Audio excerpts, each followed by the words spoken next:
Hello guys, welcome to my channel the legal knowledge. अगर आप मेरे चैनल पे नए हो तो चैनल को सब्सक्राइब कर लीजिए और मुझे मोटिवेट कीजिए। सब्सक्राइब करना बहुत ही फ्री है, इसके लिए कोई भी चार्ज नहीं लगता दोस्तों। तो चलिए शुरू करते हैं। Section 7 of Maharashtra rent control act, ठीक है। तो 1999। तो सेक्शन 7 क्या कहता है? सेक्शन 7 डेफिनेशन प्रोवाइड करता है। तो in this act unless there is anything repugnant to the subject or context. तो यहाँ पे first section 7 sub clause 1 define करता है कॉम्पिटेंट अथॉरिटी को। तो कॉम्पिटेंट अथॉरिटी क्या रहेगा? Competent authority means what? Competent authority means the competent authority appointed under section 40। तो सेक्शन 40 में अपने को देखने को मिलेगा कि कॉम्पिटेंट अथॉरिटी कौन होती है। बस वही इन्होंने कहा है कि जो सेक्शन 40 में दिया होगा महाराष्ट्र रेंट कंट्रोल एक्ट के, जो अथॉरिटी बताई गई जाएगी उसी को कॉम्पिटेंट अथॉरिटी माना जाएगा। सेक्शन 7 सब क्लॉज 2 डिफाइन करता है गवर्नमेंट अथॉरिटी। तो गवर्नमेंट अथॉरिटी कौन है ये यहाँ पे बताया गया है। तो ये डेफिनेशन रीड करने वाली है दोस्तों।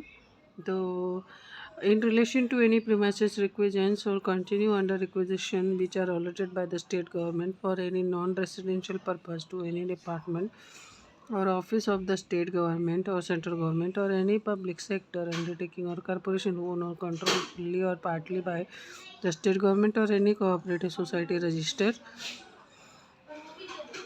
under the Maharashtra Cooperative Society Act 1960 or any foreign consulate by whether name called and 7 December 1996। ये सारा रीडिंग करने वाला है। Where in there corporation or position mean the principal officer in charge of the office or department or public sector undertaking or corporation or society and. तो government authority वो रहेगी, government authority जो वही रहेगी। दीदी को कढ़ाई चाहिए। तो इन्होंने कहा गया है कि गवर्नमेंट अथॉरिटी कौन रहेगा? जो ऐसी प्रीमाइसेस रहेगी जो कि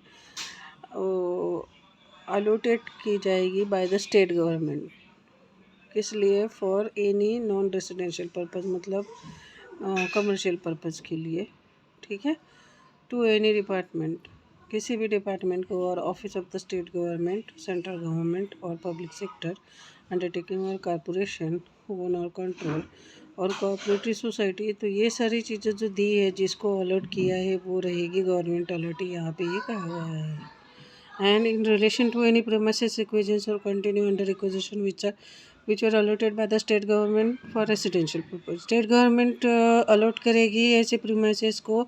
यहाँ पे सब क्लॉज ए में कहा गया है कि नॉन रेसिडेंशियल पर्पज़ के लिए किसी भी डिपार्टमेंट को, और सब क्लॉज बी में कहता है कि ऐसी प्रीमाइसेस रहेगी जो कि अलॉट की जाएगी by the state government for residential purposes to any person, किसी भी पर्सन को, to any person.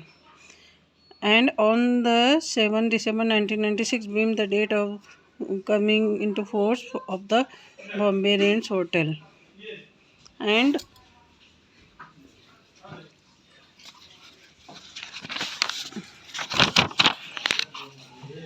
Lodging Home Rent Control Bombay Land Requisition Act here and यार अंदर घुसा हुआ है ये। and Bombay Government Premises Amendments 1986 such person or his legal heir। तो such person और उसके legal heirs was in occupation or possession of such premises for his or such legal heirs own residence means such person और legal heirs। तो इस यहाँ पे इनको government authority माना जाएगा, ठीक है।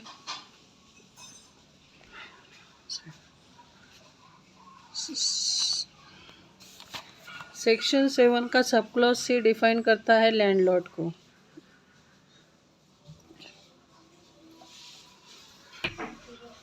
सेक्शन 7 का सब क्लॉज 3 डिफाइन करता है लैंडलॉर्ड को। तो लैंडलॉर्ड कौन रहेगा? Means any person who is for the time being in force receiving account or on account or on behalf or for the benefit of any or any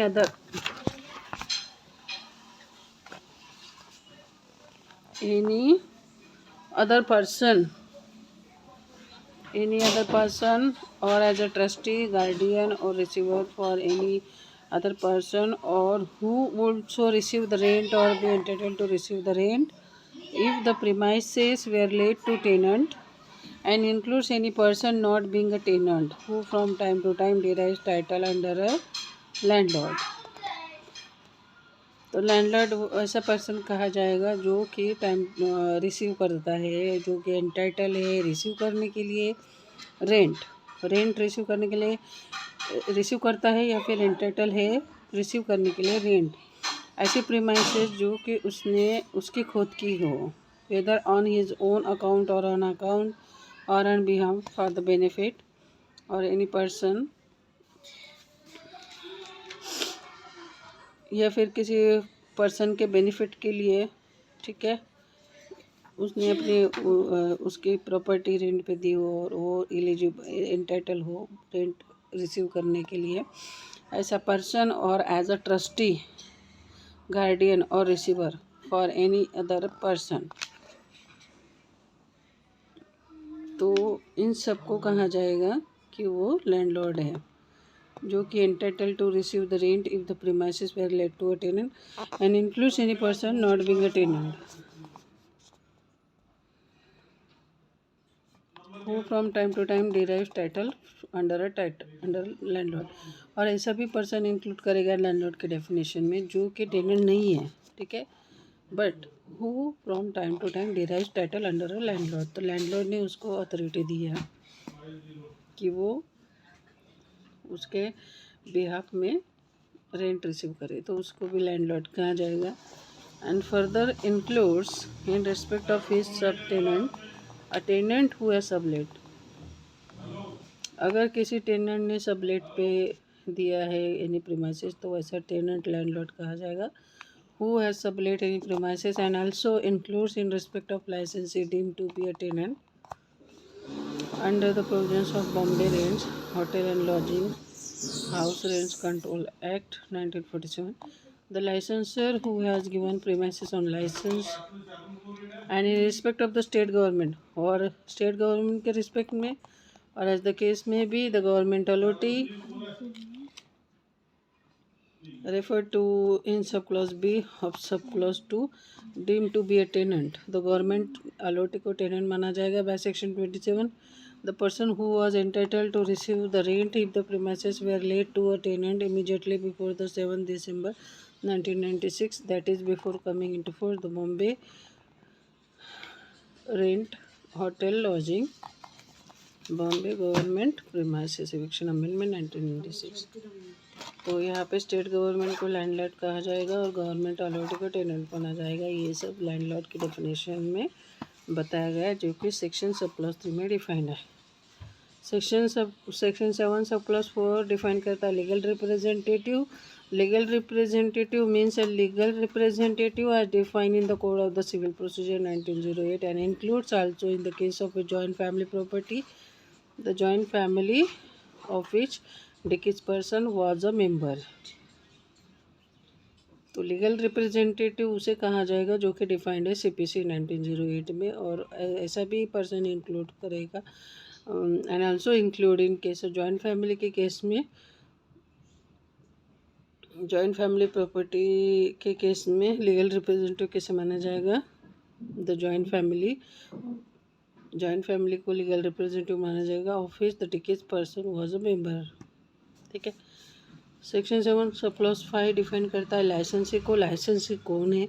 लाइसेंसी in respect of any premises or any part thereof means the person who is in occupation of the premises or such part as the case may be under subsisting agreement for license given for a licensee fee। लाइसेंसी वो रहेगा जिसके पास में ऐसे premises के respect में और any part thereof means person who is in occupation of the premises, कोई पर्सन उस पर बिजनेस कर रहा है, ठीक है, इन ऑक्यूपेशन मीन्स पोजीशन में है ऐसे प्रीमाइसेस उसके, और उसके लिए एक सबसिस्टिंग एग्रीमेंट हुआ है, उसके अंडर में लाइसेंस फॉर लाइसेंस पे देने का एग्रीमेंट बना है और उस पर लाइसेंस फी दे रहा है ऐसा पर्सन, और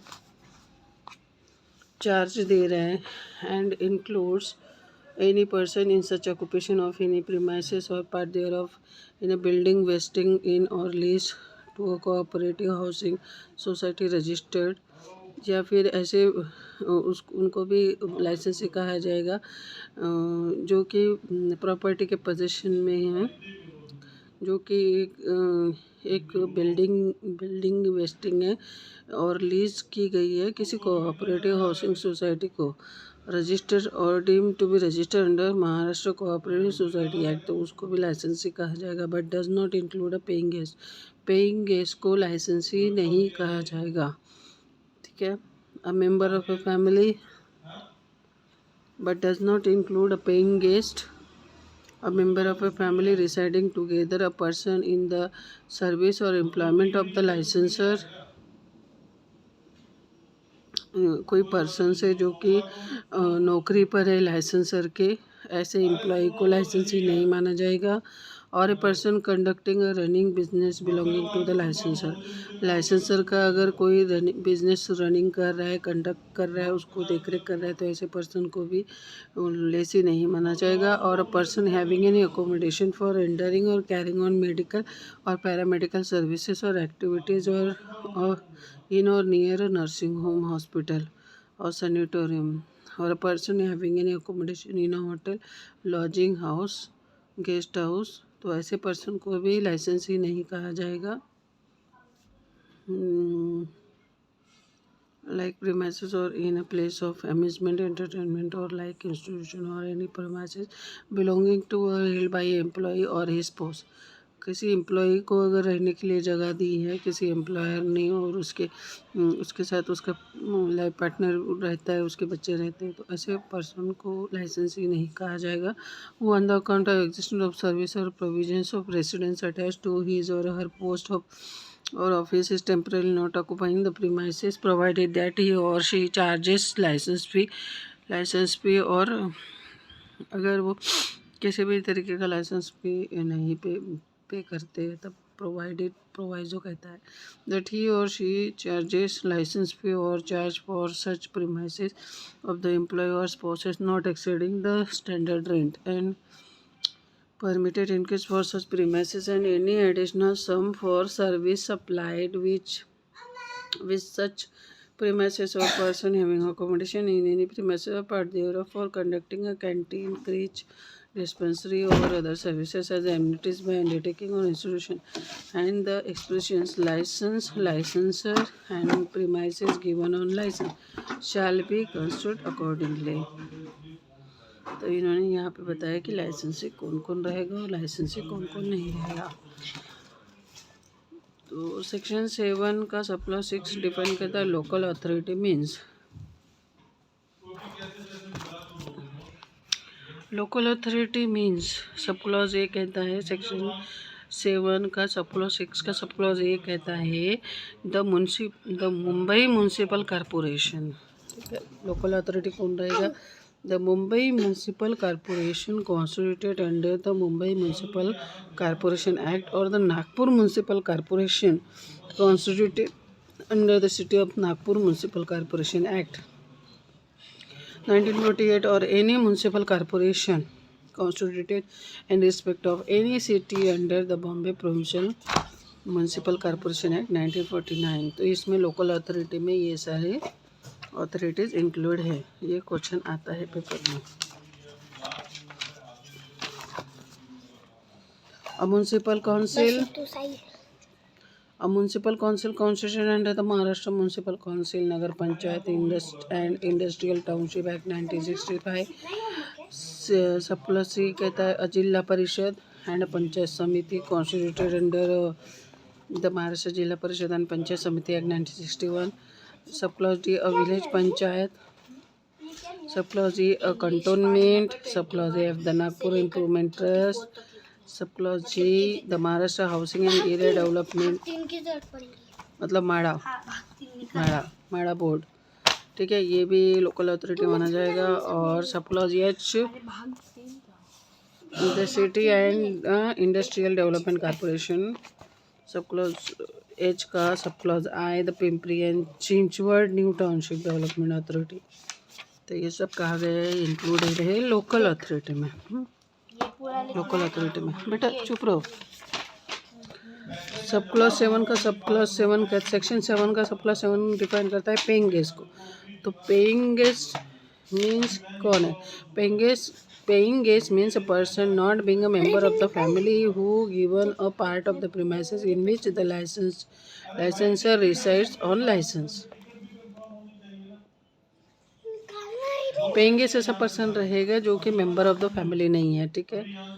who given a part of the premises, जिसको रहने के लिए जगह दी है खाली कुछ टाइम पीरियड के लिए, जहाँ पे लाइसेंसर रहता है ऑन लाइसेंस। लाइसेंसर उसको एक लाइसेंस देता है, परमिशन देता है कि तुम कुछ देर के लिए हमारे यहाँ पे रह सकते हो, जो कि मेंबर नहीं है फैमिली का, ठीक है। ऐसे पर्सन को कहा जाएगा पेइंग गेस्ट। तो सेक्शन 7 का सब क्लॉज 8 डिफाइन करता है permitted increase. Permitted increase means an increase in rent permitted under the provisions of this act. Section 7 subclause 9 define premises. Premises means any building or part of the building let or given on license separately other than a farm building including। तो premises में building include होगा और part of the building होगा जो कि late किया है, भाड़े पे दिया है और गिवन ऑन लाइसेंस सेपरेटली और लाइसेंस पे दिया है। तो यहाँ पे अदर देन फार्म बिल्डिंग को एक्सक्लूड किया है, ठीक है। इंक्लूडिंग क्या और प्रीमाइसेस में क्या क्या इंक्लूड होगा? The garden grounds garages and out houses if any apartment appurtenant to such building or part of the building। सब plus 2 any fitting affixed to such building or part of the building for the more beneficial enjoyment thereof but does not include a room or other accommodation in a hotel or lodging house। इतने papers ना, तो ये सारी पढ़ने वाली ये यहाँ पे डेफिनेशंस हैं इसमें। Any fittings affix to such building means outhouses include है प्रीमाइसेस में, लेकिन इसमें इंक्लूड नहीं है room or other accommodation in hotel or lodging house. तो प्रीमाइसेस की डेफिनेशन पढ़ने वाली है, रीड आउट कीजिएगा। सेक्शन 7 का sub clause 1 prescribe means prescribe by rules. Section 7 sub clause 14 define करता है स्टैंडर्ड रेंट को। तो स्टैंडर्ड रेंट क्या रहेगा? In relation to any premises means standard rent means प्रमाण भाड़े where the standard rent is fix by court. तो standard rent कौन फिक्स करता है? कोर्ट करता है। तो बाकी ये सब रीड करने वाला है। सब क्लॉज भी कहता है वेयर द स्टैंडर्ड रेंट और fair rent is not so fix then subject to the provisions of section 6 and 8। Subclause 1 the rent at which the premises were let on the first day of October 1987 or subclause 2 where the premises were not let on first day of October 1987 or the rent at which they were last let before that day plus an increase of 5% in the rent of the premises let before the first day of October 1987। जहाँ पे कहा गया है कि standard rent और fair rent fix नहीं किया गया है, तो ये दिन subject to the provisions of section 6 and 8 से गवर्न होगा स्टैंडर्ड रेंट, ठीक है। जिसमें कहा गया है कि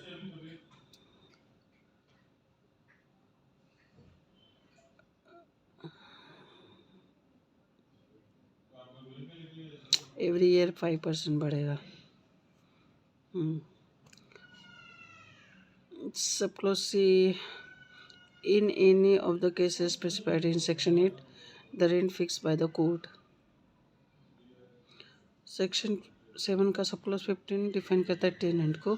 tenant means any person by whom or on whose account rent is payable for any premises and include sub clause A such person who is a tenant, second who is deemed tenant or third who is sub tenant as permitted under a contract or by the permission or consent of the landlord।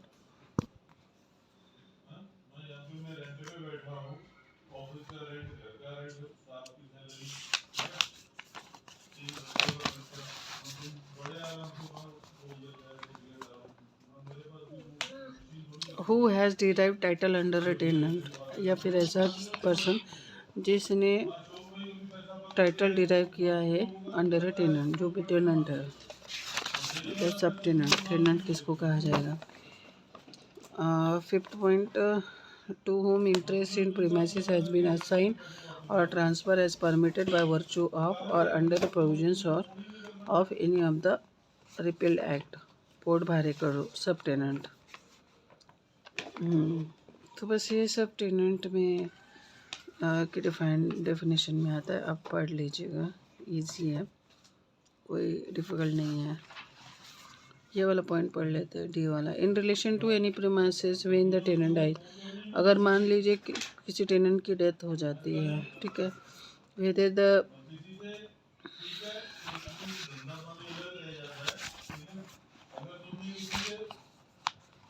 The death occur before or after the commencement of this act, इस act के बनने के पहले death हुई हो या इस act बनने के बाद में डेथ हुई हो। Any member of the tenant family who, ऐसा मेंबर जो टेनेंट्स फैमिली का मेंबर है, who where they are let for residence in residing, उनको रहने के लिए जगह भाड़े पे दी थी। Where they are let for education, या फिर किसी एजुकेशन पर्पज़ के लिए, बिजनेस, ट्रेड और स्टोरेज के लिए वो is using the premises for any such person, any such purpose with the tenant at the time of his death, और टेनेंट के साथ में थे जब उसकी डेथ हुई टेनेंट की, ऐसे फैमिली मेम्बर्स, और in the absence of such member any heir of the डिकेज टेनेंट, या फिर ऐसा कोई मेंबर नहीं था लेकिन उसका जो भी हेयर था, वारिस था, लीगल हेयर था, वो प्रेजेंट था, as may be decided in the absence of agreement by the court, in the absence of agreement by the court. Agreement नहीं बना हुआ था तो फिर ऐसे पर्सन को कोर्ट के थ्रू में माना जाएगा कि वो टेनेंट है। Explanation, the provisions of this clause for transmission of tenancy shall not be restricted to the death of the original tenant but shall apply even on the death of any subsequent tenant who become tenant under this provisions on the death of the last preceding tenant, उसे sub tenant कहा जाएगा, ऐसे ही कहते हैं। Section 7 definition provide करता है Maharashtra rent control act का। I hope आपको वीडियो समझ में आया होगा। अगर आपको वीडियो पसंद है तो वीडियो को लाइक कीजिए और चैनल को सब्सक्राइब कीजिए। Thanks for watching my video.